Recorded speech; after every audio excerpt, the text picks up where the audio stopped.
Je m'appelle Mirabelle Watson. Mon mari et moi sommes mariés depuis 20 ans et avons 2 filles, âgées de 19 et 17 ans. Notre aînée, Sally, est à l'université, et notre plus jeune fille, Julie, est au lycée et vise la même université que sa sœur. Mon mari, qui a été élevé dans une famille aisée avec son père comme propriétaire d'entreprise, a eu une éducation très différente de la mienne, qui a été dans une famille de classe ouvrière typique. Il est artiste, mais son travail ne se vend pas. En conséquence, nous sommes constamment fauchés, et c'est moi qui soutiens pratiquement la famille, mais j'ai toujours pensé que tant que la famille est en paix, c'est tout ce qui compte. Cependant, cette paix a été soudainement brisée. Tout a commencé quand mon mari a ramené une femme enceinte à la maison. Qui est-elle? Ai-je demandé en la voyant s'appuyer sur mon mari. Il ne semblait clairement pas être juste des amis. Ma maîtresse, Erika. Elle avait l'air beaucoup plus jeune. Elle et mon mari de 45 ans formaient un couple étrange. Quel âge a-t-elle? Elle a 30 ans. Jeune, n'est-ce pas? Elle est bien plus jolie que toi, et enfin, c'est comme si le printemps était arrivé pour moi. Mais il y a 15 ans d'écart entre vous deux. Quand il y a de l'amour, l'âge n'a pas d'importance. Mais je me demandais si c'était vraiment vrai. Alors, je veux divorcer. Divorcer? C'était comme un coup de tonnerre. Je l'avais soutenu tout ce temps, et maintenant il déclarait soudainement vouloir divorcer, même si c'était grâce à moi que nous avions pu joindre les deux bouts. Un artiste peu réussi peut-il vraiment se remarier avec une femme plus jeune? Eh bien, Erika porte mon précieux héritier. Héritier? Oui. Quel est l'intérêt d'une femme qui ne peut pas produire un héritier? De quel genre de patrimoine parles-tu même? Je me demandais s'il voulait transmettre sa carrière artistique infructueuse. C'est évident. Mon père est le PDG d'une entreprise. Cette entreprise a besoin d'un héritier. Et tu ne pouvais pas me donner un fils. Toi? J'étais abasourdi. Mon mari avait abandonné l'entreprise familiale, refusant de suivre le chemin tracé par ses parents. Il dessinait des illustrations depuis ses jours d'étudiant et était félicité par ses amis pour son talent. Il a décidé de vivre dans le monde de l'art, contre les souhaits de ses parents. Je l'ai épousé pour soutenir son rêve, mais maintenant il parle de besoin d'un héritier. Mais tu ne t'es jamais soucié de l'entreprise de tes parents. Ce n'était que folie juvénile. Je pensais ne pas vouloir d'une vie conventionnelle en tant que propriétaire d'entreprise, mais être artiste est plus difficile que je ne le pensais. Devenir PDG semble plus facile. Depuis, je suis le seul héritier. Il n'y a personne d'autre, donc je devais avoir un fils. Et tu n'as pas été utile à cet égard. Tu as décidé de ne pas diriger l'entreprise. Et maintenant tu veux que notre enfant le fasse? S'il prend le relais, nous serons à l'abri pour la vie. Il sera le PDG quand il grandira, et je vivrai facilement. Mais tu as dit que tu ne le voulais pas. Je détestais l'idée, mais maintenant je vois l'attrait d'être PDG. Mais je ne peux pas abandonner l'art, alors mon enfant sera l'héritier. Mon père n'objectera pas à ce que son petit-fils devienne PDG. Il semble qu'il rêve à nouveau en grand. Il a toujours été un rêveur. Croyant qu'il deviendrait un illustrateur célèbre, dessinant tous les jours sans travailler. Peu importe à quel point son art était invendable, il continuait à dire qu'avoir un but est ce qui rend la vie digne d'être vécue. Maintenant, il veut que l'enfant soit PDG. Même si nous avons des enfants, les filles ne servent à rien. Elles ne pensent qu'à se marier. Il est inutile d'investir dans quelque chose d'aussi incertain. Est-ce ainsi que tu as vu nos filles? Oui. J'ai toujours pensé que les filles ne servent à rien. C'est donc pour ça que tu as pris une maîtresse? C'est plus efficace que d'avoir une femme qui ne peut donner naissance qu'à des filles. J'ai fait un enfant avec une autre femme pour protéger l'entreprise. C'est tout pour préserver l'entreprise de mon père. C'est ridicule. Qu'est-ce qui est si ridicule? Les femmes ne sont qu'un fardeau financier. Peu importe comment tu les élèves, elles finissent avec quelqu'un d'autre. Un gaspillage complet. Pendant les 19 dernières années, depuis la naissance de nos enfants, tu les as vus comme un gaspillage? Exactement. Les filles sont un gaspillage. Maintenant, je comprends. Quand il a appris que notre premier enfant était une fille, il a cessé de rentrer à la maison. Il a même essayé de me faire avorter en me faisant porter des choses lourdes pendant la grossesse. Mais elle est née, et il ne m'a pas laissé me reposer après l'accouchement. Il m'a fait faire le ménage dès le jour où je suis sortie de l'hôpital. Quand nous avons eu notre deuxième enfant, il était attentionné jusqu'à ce qu'il découvre que c'était une fille, alors c'était la même chose encore une fois. Je ne pouvais même pas leur acheter de jolis vêtements. Parce qu'il disait que dépenser de l'argent pour les filles était inutile. J'ai commencé à travailler à temps partiel, travaillant dur pour les enfants. Voyant cela, il a arrêté de travailler complètement, refusant même des emplois d'illustration qu'il n'aimait pas. J'ai enduré à cause de mes beaux-parents. Ils ont toujours traité les filles et les garçons de manière égale, et ils ont été d'un grand soutien. Le seul à insister pour que l'héritier soit un garçon était mon ex-mari. Chen. Tu comprends, n'est-ce pas? C'est pourquoi nous divorçons. Tu peux avoir les enfants. D'accord. Je comprends. Lui ai-je répondu. Après avoir signé les papiers du divorce. Je lui ai dit. Je suis désolé de n'avoir pu donner naissance qu'à des filles. Je n'ai pas besoin de pension alimentaire ni de soutien financier pour les enfants. Reste juste en dehors de nos vies. Ça me convient. Ne me dérange pas non plus. Dit-il, visiblement satisfait, et parti avec sa maîtresse.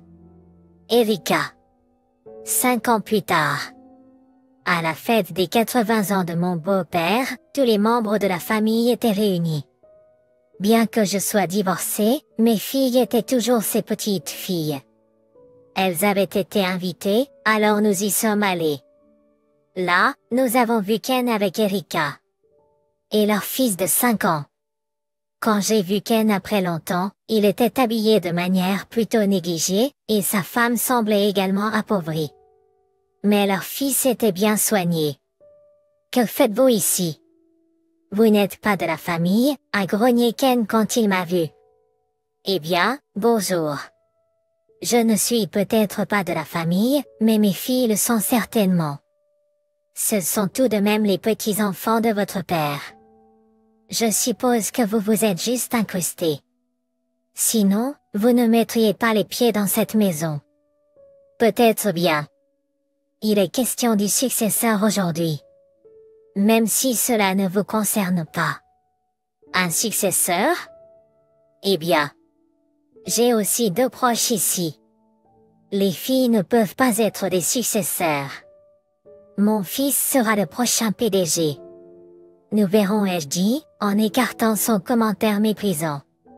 Alors que nous nous sommes assis pour dîner, des toasts ont été portés et des cadeaux ont été présentés à mon beau-père.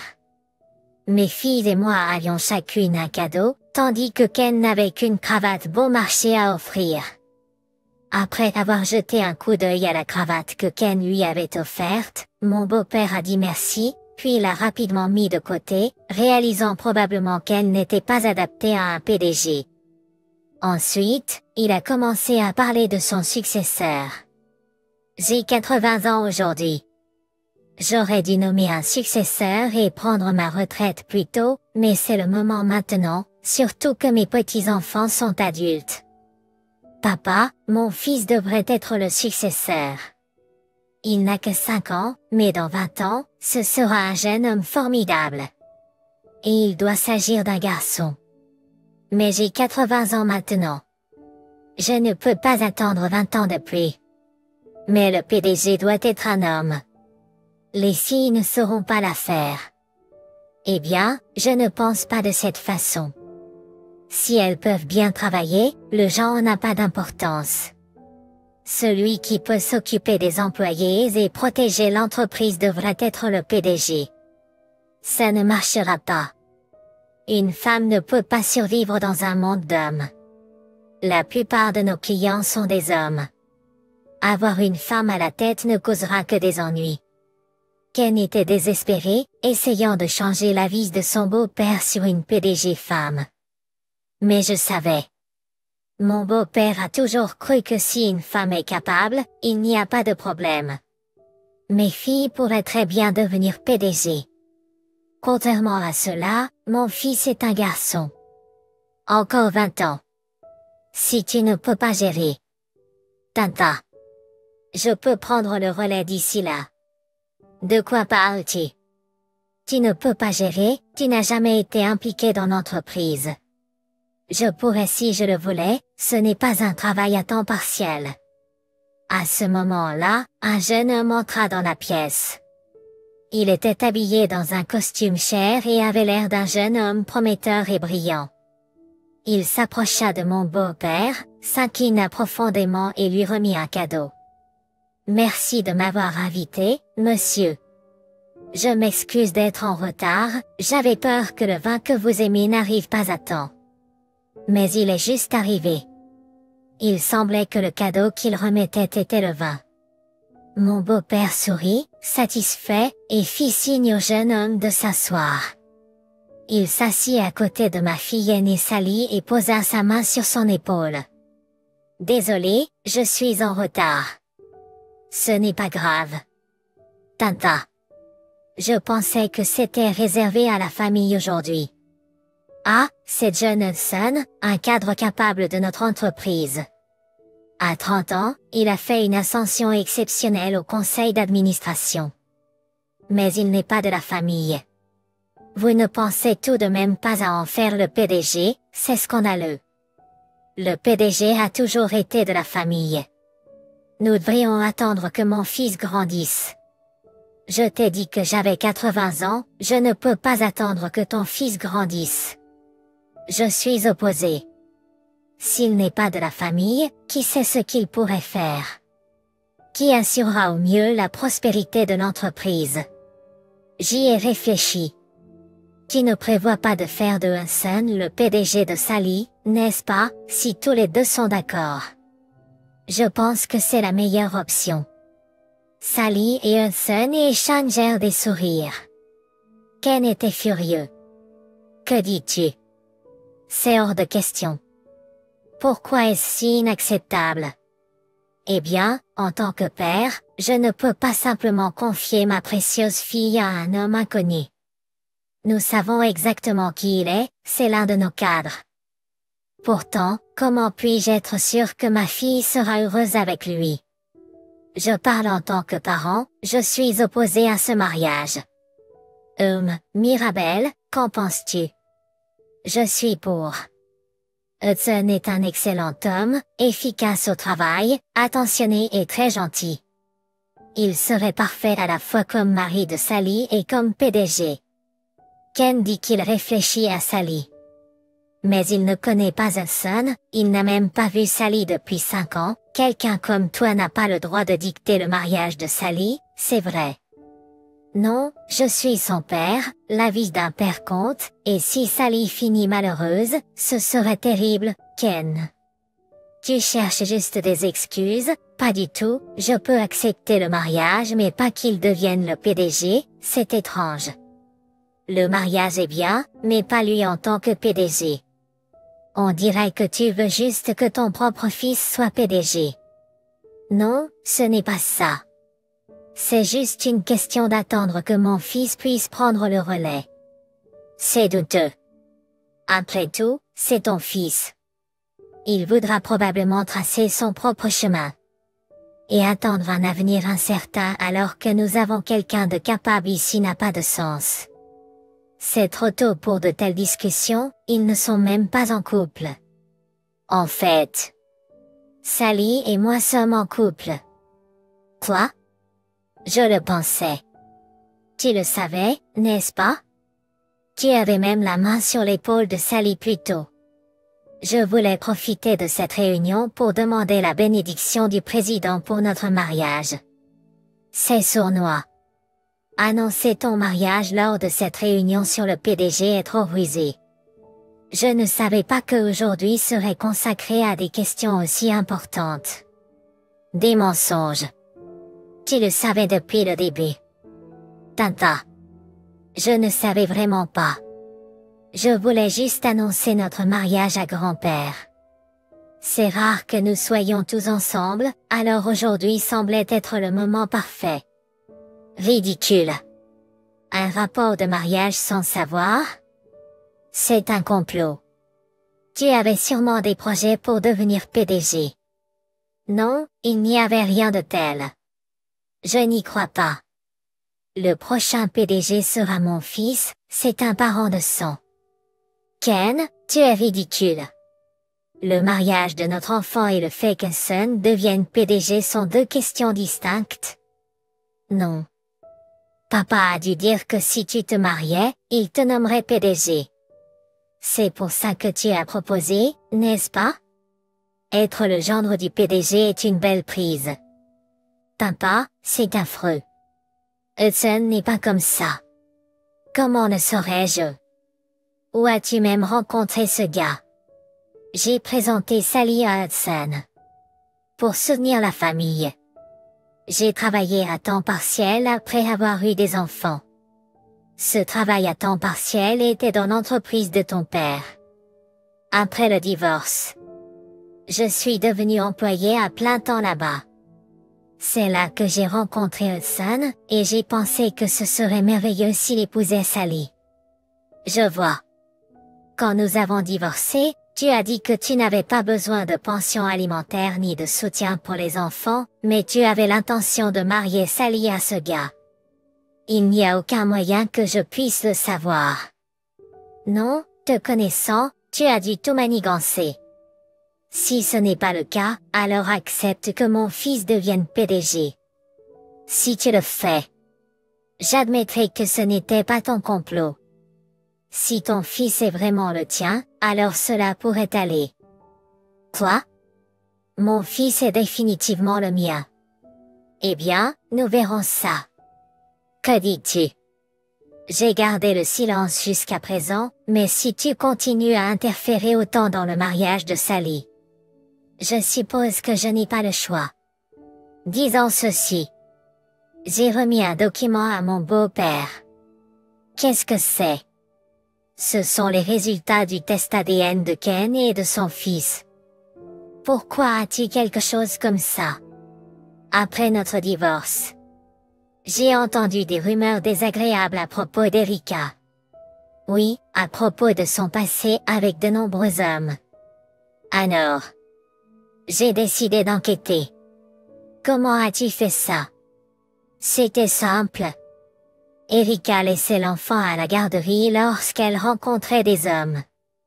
J'ai convaincu un membre du personnel de la garderie d'obtenir un échantillon. Je crois que c'était sa sucette. Nous en avons acheté une identique et l'avons échangée. Pour l'échantillon de Ken, nous avons utilisé son sperme. Comment as-tu obtenu ça?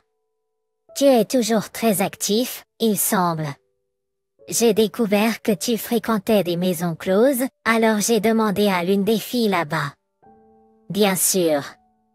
Je l'ai bien payé. Grâce à cela, nous avons obtenu un bon échantillon. Les résultats du test ont montré 99,9% de chances qu'il ne soit pas parent et enfant. Tu as fréquenté de tels endroits? Tu t'es amusé avec d'autres hommes? Je n'ai pas dépensé d'argent pour mes affaires. C'est toi qui l'as payé. Une femme avec d'autres hommes est un plus gros problème. Vous êtes tous les deux pareils. Mais je pensais, tant que l'enfant grandit bien, c'est bien. Cependant, après avoir entendu la discussion d'aujourd'hui, j'ai réalisé que tu utilisais l'enfant pour tes propres désirs égoïstes. Il vaut donc mieux clarifier les choses. S'il n'y a pas de lien de sang, il ne peut pas être le successeur, n'est-ce pas? Alors, l'enfant ne peut pas être l'héritier. Quel gâchis! Pourquoi ça n'a pas tourné comme ça? Tu as dit qu'il était mon fils. Eh bien, tu as promis de m'épouser si j'avais un garçon, et j'étais justement enceinte d'un garçon. En plus, tu as dit qu'une fois qu'il serait l'héritier, nous serions riches. Mais après le mariage, j'ai réalisé que tu étais extrêmement pauvre. Tu m'as offert toutes sortes de cadeaux avant le mariage, me trompant complètement. C'est moi qui ai été trompé. Pourtant, j'ai enduré en pensant que notre fils deviendrait finalement PDG car tu as dit qu'il était le seul garçon et garanti de devenir PDG. Maintenant, ça arrive. C'est de ta faute. Ce n'est pas juste mon problème. Si ce n'est pas le successeur, alors tout ce que j'ai fait était pour rien. C'est toi qui as eu un enfant avec un autre homme. Si c'était mon enfant, il n'y aurait pas de problème. Assez. Les liens de sang ne sont pas tout, être une femme n'est pas non plus un problème. Les femmes peuvent certainement devenir des successeurs. Mais dans notre famille, il n'y a ni homme ni femme adapté au poste de PDG. Cependant, nous avons une petite fille en relation avec un employé compétent. S'ils veulent se marier, il semble que le prochain PDG soit décidé. Où est le problème dans tout ça? Arrêtez de faire une scène aussi honteuse. Je pensais avoir enfin un fils. Si tu n'étais pas parti de la maison contre la volonté de tes parents, rien de tout cela ne serait arrivé. Tu as mal jugé tes choix de vie et tu agis toujours comme un fou. Je pensais que cela me rendrait riche. Saut. Le lendemain, Ken m'a contacté. Je ne m'attendais jamais à ce que le partenaire de Sally devienne le PDG. Je pensais que seuls les hommes de notre famille, mon fils et moi, seraient les successeurs. Tu étais fixé sur l'idée qu'il ne pouvait être fait que par un homme. Tu n'as vraiment pas réfléchi lorsque tu m'as divorcé? Hein? Quand nous avons divorcé, tu as dit que tu n'avais pas besoin de pension alimentaire ni de pension pour les enfants. Bien sûr que non. Tu as insisté pour que ce soit un garçon, tu m'as maltraité quand j'étais enceinte, tu m'as rabaissé pendant 19 ans et tu as été dur avec les enfants. Crois-tu que je souhaiterais simplement ton bonheur sans réfléchir? Sachant combien je te détestais? Cela signifie donc? Je voulais te ridiculiser. Alors pourquoi n'as-tu pas pris de pension alimentaire ou demandé une pension pour les enfants? Tu aurais dû, n'est-ce pas? À quoi cela aurait-il servi de réclamer quelque chose à quelqu'un qui clairement ne pouvait pas payer? Je voulais partir en tant qu'épouse parfaite, te plongeant dans un bourbier à la place. Je voulais que Sally devienne PDG, mais elle n'était pas faite pour ça. Alors, tu l'as arrangée avec ce type Hudson? C'est une terrible façon de le dire. Il est vraiment compétent. Pour que l'entreprise prospère, nous avions besoin de ses compétences. Et s'il a le potentiel pour être PDG, alors le soutien de Sally semblait juste. Ils formeront un super couple. Mais, tu sais, même avec les meilleurs plans, les choses ne fonctionnent pas toujours. Je les ai juste présentés, le reste dépendait d'eux. Tout cela semble trop pratique, n'est-ce pas? C'était le destin. Finalement, il deviendra PDG. Sally sera la femme du PDG, et je serai en arrière-plan. Zut. Je vais tout révéler à papa. Vas-y. Le révéler ne me dérangera pas. Après tout, la gestion est une question de stratégie. Ton père est un homme d'affaires, n'est-ce pas? Il comprend ces choses. Jusqu'où peux-tu être sournois? Ce n'est pas de la sournoiserie, c'est de la stratégie. Tu as perdu parce que tu n'avais pas de plan et que tu poursuivais des rêves. J'ai tout préparé jusqu'au bout. Jusqu'au bout?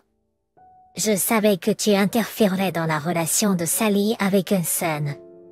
Alors, j'ai gardé les résultats du test ADN prêts. Tu l'avais préparé pour la révélation d'hier. 5 ans à l'avance? Évidemment pas aussi loin. Je ne pouvais pas prévoir 5 ans dans le futur. Mais quand j'ai vu les résultats, je savais qu'ils seraient une carte utile un jour. Alors je les ai gardés en sécurité. Je vois. Donc, votre jeu se termine lorsque Sally épouse Hudson et devient PDG. Essayez de saboter le mariage de Sally? Ces deux-là ne se sépareront pas. Comment pouvez-vous en être si sûr? Hudson est un homme, après tout. J'ai vérifié tout à son sujet. Ce n'est pas un tricheur comme vous, et il ne fréquente pas les maisons closes. Un homme propre et décent. Son seul défaut pourrait être qu'il est un bourreau de travail. Un tel homme semble ennuyeux. Mieux qu'une personne comme vous qui ne travaille pas et s'amuse juste. De toute façon, il reste encore le poste de vice-président. Mais trouver un mari pour Julie au sein de l'entreprise pourrait être difficile. Oh. Je n'ai pas fini. Que voulez-vous dire? Vous supposez que Julie sera facile à manipuler parce qu'elle est une femme, mais elle a le potentiel d'être une cadre. Elle n'a pas besoin d'un partenaire exceptionnel. Prévoyez-vous de ne pas la laisser se marier? Quelqu'un de soutien et d'aide à la maison serait idéal. Elle trouvera quelqu'un comme ça. Mais un tel mariage peut-il être heureux? Ils ne gagneront pas leur vie. Ils seront. Julie sera la vice-présidente. Vice-présidente? Julie est une femme, vous savez. Un homme qui comprend et soutient son travail serait parfait. Même quelqu'un prêt à être un mari au foyer. Ce n'est pas un homme. Mieux que quelqu'un qui ne travaille pas correctement et ne fait que des illustrations sans succès. Zut. Mais qui sait si Julie deviendra vraiment la vice-présidente? Après tout, une femme n'est qu'une femme. Si elle trouve quelqu'un qu'elle aime, elle voudra se marier. Pensez ce que vous voulez, mais Julie m'a. Vos enfants ont un parent qui ne comprend pas la gestion. Vous comprenez la gestion? Oui, pas besoin de s'inquiéter. J'ai beaucoup appris de votre père. Je ne suis pas dans l'entreprise familiale, mais je comprends mieux la société que vous ne le ferez jamais. Mais mon enfant le fera un jour. Impossible. Mon objectif final est de vous éliminer complètement de la course à la succession. C'était votre véritable intention? Bien sûr. Une personne qui ridiculise les autres et ne sait pas élaborer de stratégie ne mérite pas d'être PDG. Et je voulais vous voir, vous qui méprisiez les femmes, perdre face à l'une d'elles. C'est pourquoi j'ai continué à travailler dans l'entreprise de votre père même après notre divorce, à la recherche d'un successeur approprié. Quand je l'ai trouvé, je l'ai présenté à Sally. Zut! Vous avez pensé si loin. C'est pourquoi vous ne pouvez pas me battre. Je dis. Ensuite, Ken a divorcé d'Erika. Ils se sont tous les deux trahis, apparemment. Puisque le fils de 5 ans n'était pas celui de Ken. Erika l'a pris et a demandé une pension alimentaire cette fois-ci. Ken, maintenant seul, a essayé de rentrer chez lui. Mais il a été rejeté par sa famille pour être parti sans aucun plan et sans les écouter. Ils l'ont même réprimandé, disant qu'un homme devrait tenir ses décisions. Sans domicile ni revenu. Ken a lutté pour survivre. Il a essayé de trouver une femme pour au moins avoir un endroit où vivre. Mais, n'étant ni beau ni riche, il n'a trouvé personne. Il vivait des gains de sa maîtresse et ne savait plus comment vivre seul. Son appartement s'est transformé en dépotoir. Et sa demande d'aide sociale a été refusée. Il a pensé se tourner vers Sally, désormais la femme du PDG. Mais elle n'a pas voulu l'aider après qu'il ait essayé de s'immiscer dans son mariage. Alors, Ken, incapable de compter sur quiconque, a vécu une vie difficile en tant qu'illustrateur sans succès. Quant à moi, ma fille aînée s'est mariée et Hudson est devenu PDG. Ma plus jeune fille, Julie, a rejoint la société de mon beau-père après avoir obtenu son diplôme universitaire. Elle aime son travail chaque jour et aidera probablement à diriger l'entreprise aux côtés du PDG un jour. J'attends avec impatience ce jour et je continue de travailler dur.